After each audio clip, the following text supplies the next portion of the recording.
ఉందంటే నగ్నంగా ఉన్నట్టు ఉంది, పోడియం లేకపోతే. కొంచెం అందరూ మీరు దయచేసి వస్తే let me have an interaction. అంటే నా జీవితంలో మొట్టమొదటిసారిగా అంటే ఎప్పుడు చేశాను ఇంత, నాకు పొలిటికల్ ఇంటరాక్షన్ చేశాను కానీ మీడియా మిత్రులతోటి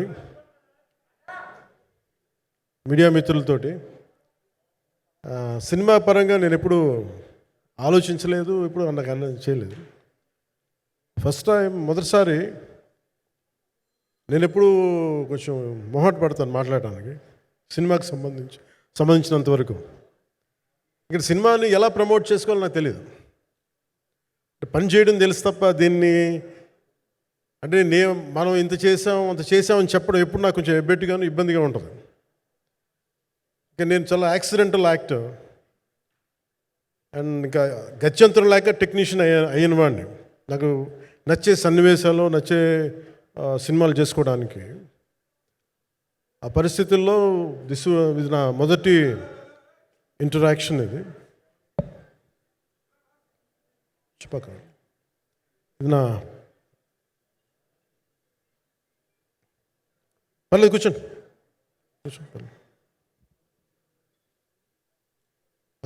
రథం గారు వస్తారు. అంటే ఇదంతా చేయడానికి, మీడియా మాట్లాడడానికి ఇదేదో నాకు పొగరు అహంకారం ఏం కాదు. సినిమా గురించి నాకు చెప్పుకోవడం ఎబ్బెట్టుకోవడం, ఏం మాట్లాడాలో తెలియక, చెప్తే ఎక్కువైపోద్దా చెప్తే తక్కువ అయిపోద్దా అని. కానీ ఈ పర్టికులర్ ప్రెస్ మీట్ ఎందుకు పెట్టానంటే రత్నం గారి కోసం పెట్టాను. అంటే సినిమా బతకాలి అంటే ఈవినింగ్ ఆడియో ఫంక్షన్ పెట్టుకొని మళ్ళీ ప్రెస్ మీట్ దేనికంటే మళ్ళీ నాకు మీతో ఇంటరాక్ట్ అయ్యే అవసరం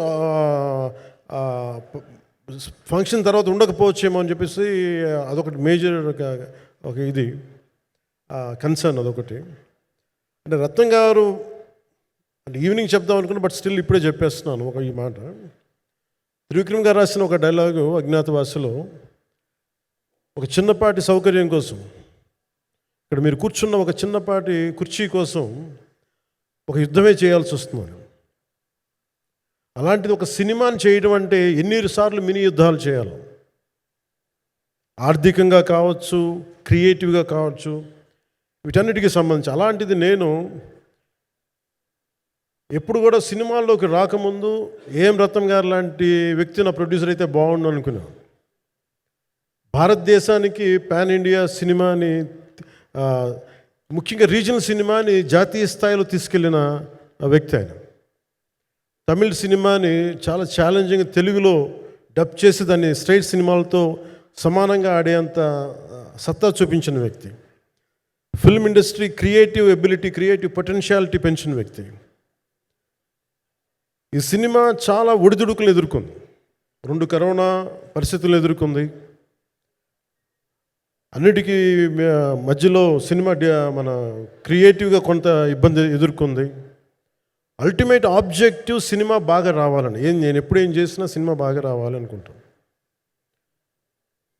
ఈ సినిమాకి ప్రత్యేకించి ఆయన తపన చూసి నేను ముఖ్యంగా పొలిటికల్ ప్రాసెస్కి వెళ్ళిపోయిన తర్వాత, పాలిటిక్స్కి వెళ్ళిపోయిన తర్వాత,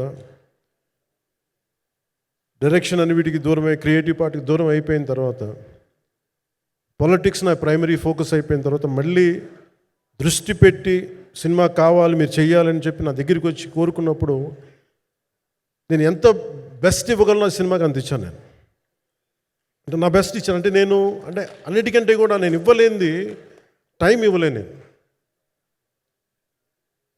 నేను. కానీ అలాంటి పరిస్థితుల్లో ఒక క్లైమాక్స్కి దాదాపు 57 రోజులు షూట్ చేయాల్సి వచ్చింది. మండు టెండ బాగా, ఇట్స్ కైండ్ ఆఫ్ ఒక మిడ్ మే అంటే చాలా పిచ్చి ఎండ అన్నమాట. అలాంటి ఎండల్లో చాలా కాలం తర్వాత నాకు మార్షల్ ఆర్ట్స్, నేను ఎప్పుడో నేర్చుకున్న మార్షల్ ఆర్ట్స్, ఒక ఎస్క్రీమా కానీ, ఊషు కానీ, నేను నేర్చుకున్న సెల్ఫ్ డిఫెన్స్ టెక్నిక్స్ కానీ, యుఎస్లో నేను ఒక వర్క్షాప్ చేసిన జీత్ కండో ఇవి కానీ, ఇవన్నీ ఈ సినిమాకి నాకు పనికి వచ్చినాయి. నాకు వీళ్ళతో డిఫరెంట్ కొరియోగ్రాఫర్స్తో కూర్చొని ప్రత్యేకించి క్లైమాక్స్ పార్ట్ ఇది అందరికీ ఇన్స్పైర్ చేసింది. అంటే మన స్థూలంగా చెప్పాలి అంటే, ఒక క్లుప్తంగా చెప్పాలి అంటే, ఈ సినిమాకి ఇదే ఆయువు పట్టింది. ఈ ఫస్ట్ పార్ట్కి ఎక్కడ కొల్లూరు నుంచి మన కృష్ణానది తీరం కొల్లూరు, విజయవాడ సమీపంలో ఉన్న కొల్లూరు ప్రాంతం నుంచి దొరికిన ఒక కోహినూరు వజ్రం నుంచి అది ఎటు మన గోల్కొండ రాజుల దాకా వచ్చింది, మన హైదరాబాద్ సుల్తాన్ల దాకా ఎలా వచ్చింది, దీని ట్రావెల్ ఇటు వెళ్ళింది. ఇవన్నీ జరిగినప్పుడు దీని నేపథ్యంలో జరిగే కథ ఇది. ముఖ్యంగా ఈ ఫౌండేషనల్ వర్క్ చేసిన వ్యక్తి క్రిష్ జాగర్లమూడి గారు చాలా హై కాన్సెప్ట్తో పట్టుకొచ్చారు దీన్ని. ఆయనను రత్నం గారు నా దగ్గరికి వచ్చినప్పుడు చాలా బాగా నచ్చి వెంటనే చేశాను. చేసిన తర్వాత ఒక్కొక్కటి కరోనా నిజంగా ఇంపాక్ట్ వచ్చింది. అంటే ఎలా ఉండదంటే, ఎంత హార్డ్గా ఉండదంటే ఇండస్ట్రీ, అది ఎవరిని తప్పు పట్టలేము. ఒకప్పుడు ఆయన వెంట చుట్టిన నిర్మాతలు, ఆయన వెంట తిరిగిన డిస్ట్రిబ్యూటర్స్, హీరోస్ అందరికి, అలాంటి వాళ్ళకి ఒక నిర్మాతగా ఆయన తపన పడుతుంటే నాకు అంటే ఆయన కోసం ఖుషి తీస్తున్నప్పుడు కానీ ఆయనతోటి ఎంత సౌకర్యం ఇచ్చారంటే, అసలు మాకు 1 month ముందు ప్రీ ప్రొడక్షన్ అయిపోయి నాకు అంత సౌకర్యాన్ని ఇచ్చారు. నేను కంపోజ్ చేసిన యాక్షన్ సీక్వెన్సెస్ కానీ ఫైట్స్ కానీ ఖుషీకి నాకు ఆల్రెడీ ఒక 1 month 1.5 month థియేటర్ నాకు ఇచ్చేసి, మన సురేష్ ఎఫెక్ట్స్ థియేటర్ మొత్తం ఇచ్చి నాకు అంత లగ్జరీ ఇచ్చిన వ్యక్తి ఆయన నలిగిపోతుంటే నాకు నిజంగా చాలా బాధేస్తుంది. ఒకసారి it is not about money, it's not about success, it's about standing by whom you trust, who stood for the people and who stood for the industry. నాకు ఎందుకు ఇది మీతో పంచుకోవాలనిపించింది. సినిమా ఎంత విజయం ఇది నాకు నిజంగా తెలియదు, ఎందుకంటే నేను ఇట్లా అనుకోవచ్చు ఇంకోలా కానీ ఒక్కటి మటుకు చాలా సిన్సియర్గా చెప్పగలను. Krish came out with very good concept, చాలా హై కాన్సెప్ట్ పట్టుకొచ్చారు. కొంత వ్యక్తిగత కారణాలు, కొన్ని ప్రొఫెషనల్ కారణాలు ఆయన ప్రాజెక్టుకి బయటికి వెళ్ళినా కానీ దీన్ని ఫౌండేషనల్ వర్క్ చేసిన క్రిష్ గారికి మనస్ఫూర్తిగా నా హృదయపూర్వక ధన్యవాదాలు తెలియజేస్తాను మా అందరి తరఫున. అలాగే తర్వాత స్టెప్ ఇన్ అయ్యింది మన జ్యోతికృష్ణ గారు. నేను ఖుషి సినిమా చేస్తున్నప్పుడు అప్పుడే లండన్ ఈ ఫిల్మ్ మేకింగ్ కోర్స్ చేసి మన డైరెక్షన్లో ఇన్స్టిట్యూట్ అంతేనా డైరెక్షన్ కదా, ఫిల్మ్ మేకింగ్ కోర్స్ చేసి అప్పుడే గ్రాడ్యుయేట్ అయ్యి వచ్చి అప్పటి నుంచి ఉన్నప్పుడు బట్ యాక్చువల్ తనతో మాట్లాడుతుంటే మోస్ట్ సెన్సిబుల్ డైరెక్టర్ అనిపించారు. ఈ ఒక టైంలో ఏమనిపించిందంటే, బయట ఉన్న మాటలు కానీ అసలు సినిమా వస్తుందా లేదా బయటికి అని ఉండేది. కానీ మాకు ఎప్పటికప్పుడు నీరసం పడిపోయినప్పుడల్లా నాకు నీరసం వచ్చేసేది. సినిమా అవ్వదా అనుకున్నప్పుడల్లా దీనికి ప్రాణవాయువునిచ్చిన వ్యక్తి కీరవాణి గారు. ప్రతిసారి నేను వర్క్ చేసి నేను ఎందుకంటే సినిమా చివరిదాకా నేను నమ్మను. ఎప్పుడు నేను ఒక సినిమాని నేనేం నమ్ముతాను, చిన్నప్పటి నుంచి వెరీ ఫార్మేటివ్ ఇయర్స్లో నుంచి కూడా ఒక మంచి సినిమా గురించి నువ్వు మాట్లాడక్కర్లా, రిలీజ్ అయితే బాగలేకపోతే ఎలాగ మాట్లాడక్కర్లా. అందుకే నేను ఎప్పుడు సినిమా క్వాలిటీ మీద దృష్టి పెడతాను తప్ప ఇంక మిగతా వాటి మీద మాట్లాడను. అందుకే నాకు ఎప్పుడు ఈ మాట్లాడటం అనే దాని మీద ఎప్పుడు దృష్టి పెట్టలేం. కానీ ఫస్ట్ టైం ఈ సినిమాకి చాలా అవసరం అనిపించింది. ఎందుకంటే ఒక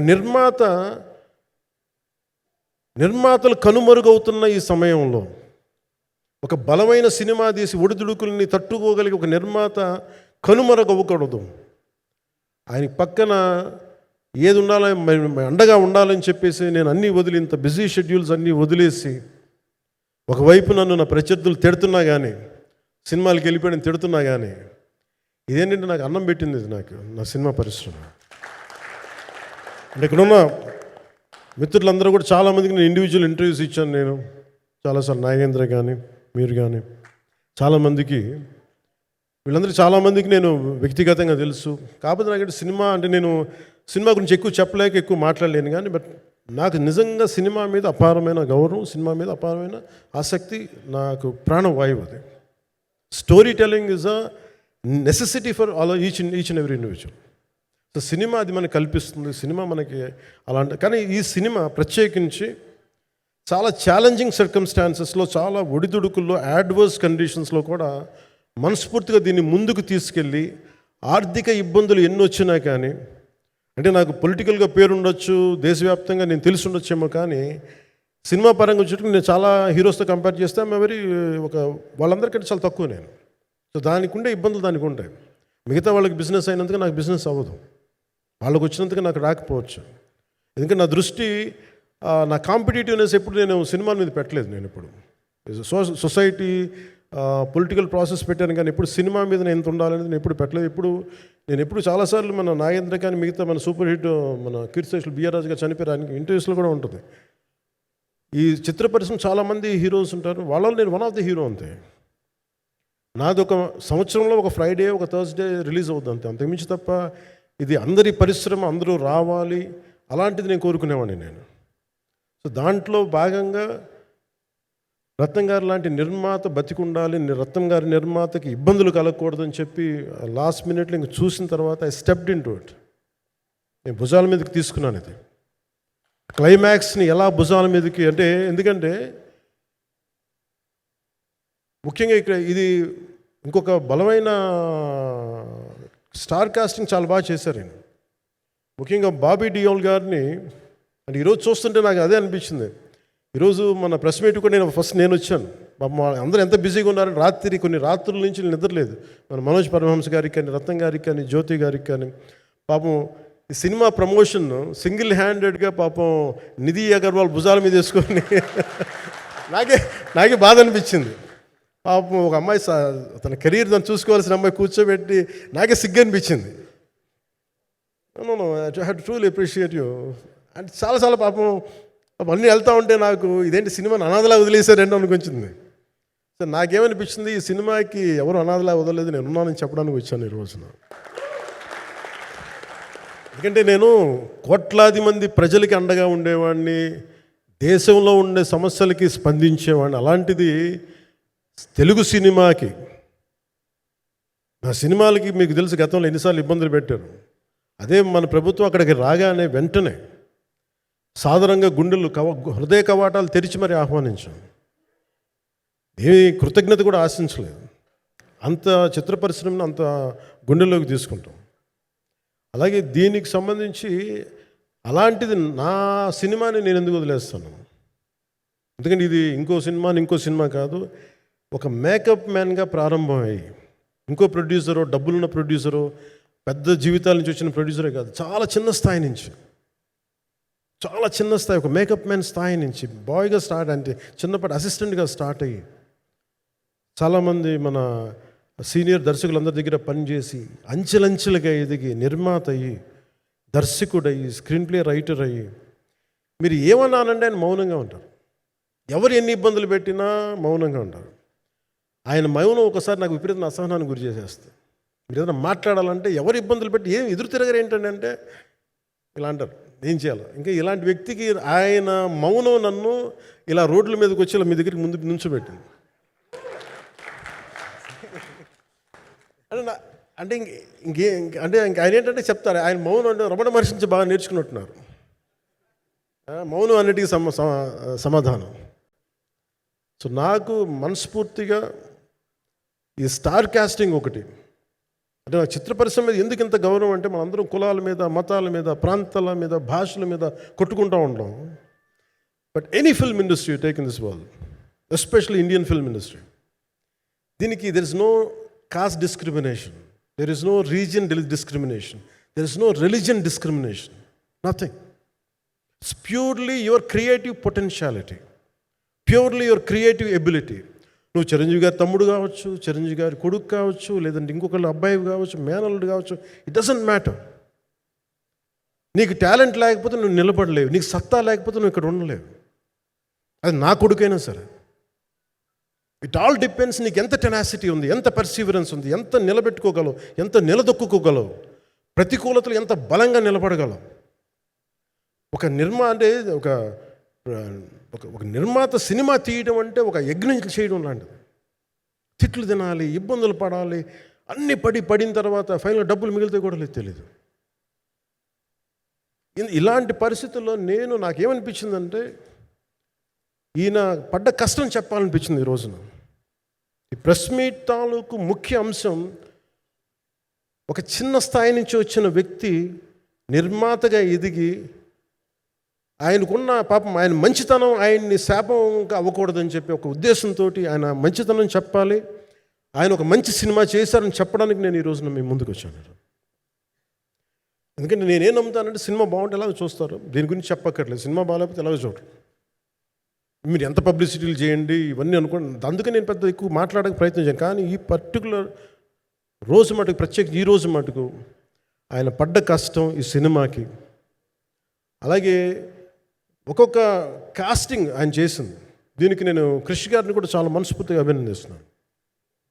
ఎందుకంటే ఆయన కూర్చున్నప్పుడు ఎంతమందిని పెట్టాం, ఒక ఔరంగజేబ్గా మిగతా నటులు ఒకళ్ళిద్దరు యాక్టర్స్ని పెట్టి కూడా ఒకళ్ళ చేత యాక్ట్ చేయించాం ఒకళ్ళ చేత.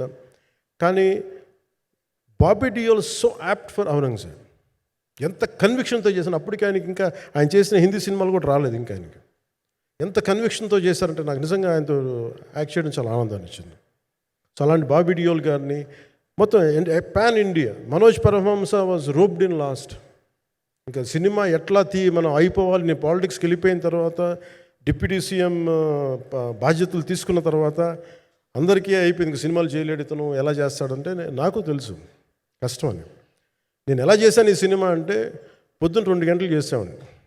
బ్రేక్ఫాస్ట్ టైము, లేదంటే నా ఎక్సర్సైజ్ టైంని కొంచెం మిడ్ నైట్గో లేదంటే ఎర్లీ మార్నింగ్ 4 గంటలు పెట్టుకొని, ఆ 2 గంటలు ఏమి దొరుకుతుందో ఆ 2 గంటలు ఇస్తే జ్యోతి, మనోజ్ గారు, మన రత్నం గారు, వీళ్ళు కూర్చొని ప్లాన్ చేసి, అది కూడా నా ఆఫీస్కి, నా పార్టీ ఆఫీస్కి కూతవేటు దూరంలో ఉన్న ఒక మా స్నేహితులు ఒక వాళ్ళ గోడౌన్ ఉంటే అక్కడ కూర్చొని షూట్ చేసాం. ఎంత మండుటెండంటే అసలు దాంట్లో కూర్చొని మ్యాట్ వర్క్ చేసి మీరు ఫైనల్ రిజల్ట్స్ చూస్తే ఇది ఇక్కడ చేశారంటే అంత ఆశ్చర్యం అనిపిస్తుంది. And hats off to Manoj Paramahamsa గారు. అండ్ ఈ సీన్స్ అన్నిటికీ ప్రీ విజువలైజేషన్, ప్రతి సీన్ చేయబోయే ముందు అసలు నాకు ఏమనిపించిందంటే, సినిమా చేయగలమా లేదనని పరిస్థితుల్లో జ్యోతికృష్ణ గారు ముందుకు వచ్చి నాతో మాటలు నేను చెప్పలేదని, ఇది ఇలా చేస్తాం అలా చేస్తాం ఏం చెప్పలా, ఏమి చేయబోతున్నాడో ఎవ్రీథింగ్ వాజ్ ప్రీ విజువలైజ్డ్. ఈ సీన్ ఇలా ఉండబోతుంది, ఈ చేయబోయే సీన్ ఇలా ఉంటుంది. నాకు దాని మీద ఆత్మవిశ్వాసం కలిగింది. నాకు లేదు, ఒక సత్తా ఉన్న దర్శకుడు, తెలుగు చిత్ర పరిశ్రమకి సైజ్ తీయగలిగేవాడు, మంచి సాలిడ్ ఎడిటింగ్ సెన్స్ ఉన్నవాడు, మ్యూజికల్ సెన్స్ ఉన్నవాడు. అలాంటి వ్యక్తికి మనోజ్ పరమహంస గారు తోడారు. వీళ్ళిద్దరు కాంబినేషన్లో రత్నం గారి అనుభవంతో ఈ రోజున ఒక మంచి ప్రోడక్ట్ అయితే తీసుకొచ్చాం. ఇది ఎలా ఉంటుంది, ఎలా ఉండబోతుంది, ఎంత హిట్ అవుతుంది అనేది ఇది సంపూర్ణంగా ప్రజల చేతిలోనే ఉంటుంది. అది ఏ స్థాయిలో ఇది ఉంటుంది అనేది అది ప్రజలు చెప్పాల్సింది తప్ప అది నేను చెప్పుకునేది కాదు.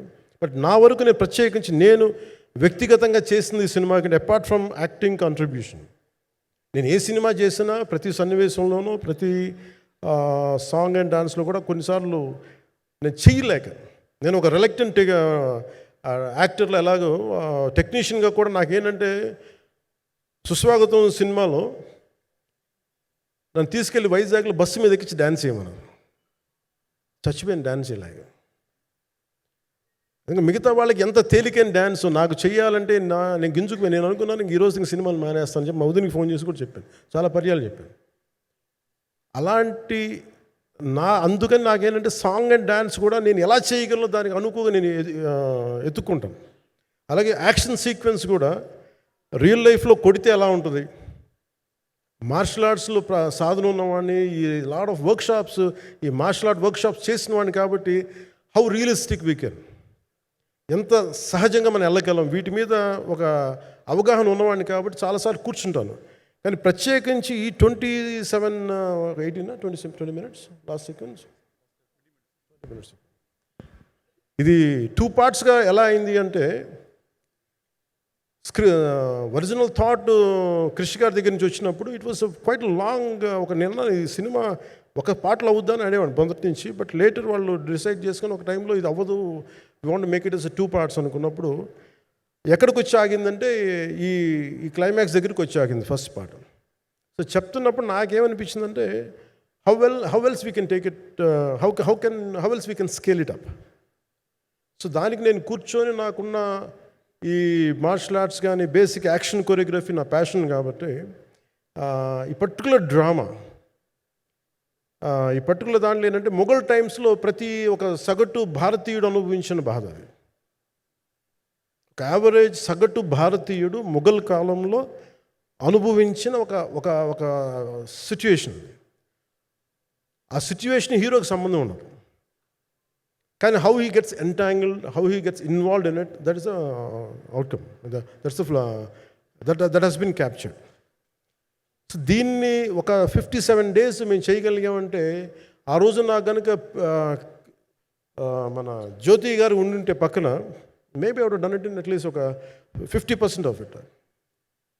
ఎందుకంటే నేను చెప్పింది అలా చేయగలరు ఇవన్నీ కూర్చోబెట్టి వీ డిడ్ అవర్ బెస్ట్. అంటే నేనేమనుకున్నానంటే క్లైమాక్స్ చేసేటప్పుడు ఇంక నేను సినిమాలు చేస్తాను కూడా లేదో నాకు తెలియదు, కానీ నాకు ఇష్టమైన నిర్మాత, తెలుగు చిత్ర పరిశ్రమకి నిజంగా ఒక అండగా ఉన్న నిర్మాత, I want give my best to him. నేను అందుకని ఆంధ్రప్రదేశ్ ప్రభుత్వానికి కూడా, మన ముఖ్యమంత్రి గారికి కూడా తెలియజేశాను, ఈయన్ని ఫిల్మ్ డెవలప్మెంట్ కార్పొరేషన్కి చైర్మన్ నేను ప్రతిపాదించాను. అంటే నాకేంటంటే I don't want it to be a political, ఆయన నా నిర్మాతని కాదు, ఈయన అందరు హీరోలతో తీశారు, ఈయన పాన్ ఇండియాలో ప్రతి ఒక్కరు తెలిసి ఈయనంటే. ఇలాంటి వ్యక్తి ఉంటే మన తెలుగు చిత్ర పరిశ్రమకి బాగుంటుంది. అలాగే ప్రత్యేకించి తెలుగు చిత్ర పరిశ్రమ అనేది నాకు ఈ టాలీవుడ్ అనే పదాలు నాకు వాడటం నాకు ఇష్టం ఉండదు. Bollywood, Tollywood, Kollywood, Mollywood, why should we ape Hollywood? We have a greater story narrative ability మన దగ్గర ఉంది. We have a greater storytelling ability. We don't have to ape Hollywood. We take the best practices of Hollywood, but not necessarily the name of Hollywood. వాళ్ళకున్న professionalism మనం నేర్చుకోవాలి, వాళ్ళకున్న commitment నేర్చుకోవాలి, వాళ్ళకున్న production designing ability మనం తీసుకురాగలగాలి. So ఇవన్నీ నేను నా పరిధిలో ఈ రోజున ఆంధ్రప్రదేశ్ ప్రభుత్వంలో ప్రత్యేకించి ఈ శాఖ నా పరిధిలో ఉంది కాబట్టి దానికి ఆయన పేరు ప్రతిపాదించాను. నా ఉద్దేశం ఏంటంటే తెలుగు చిత్ర పరిశ్రమ తెలంగాణలో ఉన్న, కర్ణాటకలో ఉన్న, చెన్నైలో ఉన్న, ఏదైనా సరే తెలుగు చిత్ర పరిశ్రమ, భారతీయ చిత్ర పరిశ్రమకి చాలా మంచి జరగాలి, ఇలాంటి వ్యక్తి ద్వారా ఏదైనా చేద్దామని ఒక ఉద్దేశంతో ఆయన పేరు ప్రతిపాదించాను. భవిష్యత్తులో ఆయన అవుతారని మనస్ఫూర్తిగా నేను ఆశిస్తున్నాను. అందుకని అన్నీ నా చేతిలో ఉండవు కదా, అందుకని చెప్తాను. ఇఫ్ అండ్ బట్ చెప్పాలి కదా.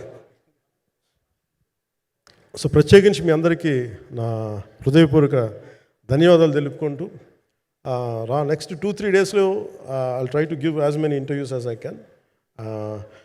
నిధి, ఐఎమ్ గ్రేట్ఫుల్ టు యూ. పాప చాలా తపన పడి ఇవ్వంటారు. ఈరోజు ఎలా ఉంది అంటే, నాకు ఎలా అనిపించిందని, ఇందాక నేను వస్తున్నప్పుడు ఎవరు లేరు, వీళ్ళు కూడా ఎవరు లేరు. నేను వచ్చి చాలాసేపు కార్లో కూర్చుని, ఎందుకంటే మళ్ళీ మీరు తిట్టకూడదు, లేట్ వచ్చాడు, నీకు డిప్యూటీ సీఎం అయితే పొగరు వచ్చేస్తాను మీరు అంటారని. నాకు అట్లా అనిపించలేదు. నాకు ఫస్ట్ టైం ఎందుకు మీడియా నాకు ఎందుకు అలవాటు పోయిందంటే, నేను వచ్చిన కొత్తల్లో ఈ జ్యోతి చిత్ర సితారా పేపర్స్ ఉన్నాయి, ఎవరో ఫొటోస్ వేయమంటే this guy is not saleable, ఇంకా అవసరం లేదు అంటే నా ఫోటోలు వేసేవాళ్ళు కాదు. సో నాకేమనిపించింది, సరే ఇంక నేను ఈయన కాడికి నేను ఏమి అంటున్నాను నాకు తెలియదు అని చెప్పేసి మా నిర్మాతలు కూడా ఉండేవాళ్ళు కాదు. సో నాకు పబ్లిసిటీ లేకుండా సినిమాలు రిలీజ్ అవ్వడం అలవాటు అయిపోయింది నాకు. సో అదే ప్రాక్టీస్ అయిపోయింది నాకు, అంతే.